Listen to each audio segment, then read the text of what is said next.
খুব তাড়াতাড়ি বলতে চাই যে প্রজ্ঞাবান বা বিজ্ঞ মহিলা বা পুরুষ কাদেরকে বলছে বাইবেলে।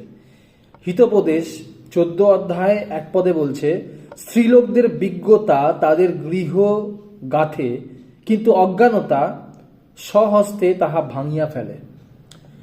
যখন এটা পড়ছিলাম এর আরো মানে খোঁজার চেষ্টা করেছি এবং সেখানে বলছে খুব সুন্দরভাবে যে স্ত্রীলোক গৃহগাথে মানে আসল মানে হচ্ছে যে স্ত্রীলোক তার সন্তানদের চরিত্র গড়ে তোলে, তার সন্তানদের চরিত্র গড়ে তুলতে সাহায্য করে, সেই স্ত্রী তার পরিবারকে গেঁথে তোলে।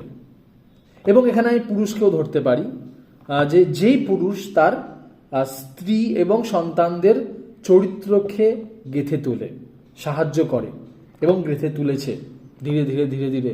কেননা সন্তানরা প্রথম থেকেই জানে না যে কি করতে হবে, কিন্তু তারা ধীরে ধীরে ধীরে ধীরে মা বাবার সাহায্যে শেখে তাদের চরিত্রকে গঠন করা, এবং তাহলেই পরিবারকে গেঁথে তোলা হয়। ঈশ্বর প্রত্যেককে আশীর্বাদ করুন। Thank you.